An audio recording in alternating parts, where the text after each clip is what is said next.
প্রথম বলটি ডট দিয়ে শরীফুল ইসলামের ওপর চড়াও হয়েছিলেন খুশদিল শাহ। প্রথম ৩ বলে ২টি ছক্কা হজম করেন শরীফুল ইসলাম।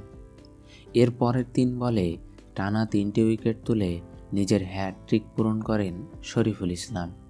এতে এবারের বিপিএলে প্রথম ম্যাচেই হ্যাটট্রিক করলেন এ বাঁহাতি পেসার।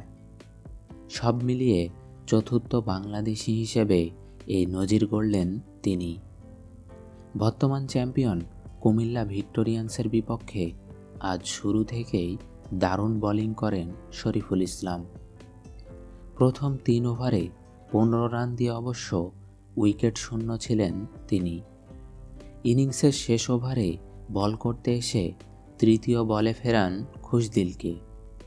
এরপর রস্টন চেজ ও মাহিদুল ইসলাম অঙ্কনকে আউট করে নিজের হ্যাটট্রিক পূরণ করেন শরীফুল ইসলাম। ৩ ব্যাটারই ফেরেন শরীফুলের ওপর চড়াও হতে গিয়ে ক্যাচ দিয়ে। আলামিন হোসেন, আলিস আল ইমরান ও মৃত্যুঞ্জয় চৌধুরীর পর বিপিএলে বাংলাদেশি বোলার হিসেবে হ্যাটট্রিক করেন শরীফুল ইসলাম। সব মিলিয়ে ১০ আসরে এটি বিপিএলের ৭ম হ্যাটট্রিক। বাকি ৩টি মোহাম্মদ শামি, ওহাব রিয়াজ ও আন্দ্রে রাসেলের দখলে। শরীফুলের আজকের হ্যাটট্রিকটি স্বীকৃত টি-২০তে বাংলাদেশি বোলারদের করা ৮ম হ্যাটট্রিক। একমাত্র আলামিনের আছে ২টি হ্যাটট্রিক।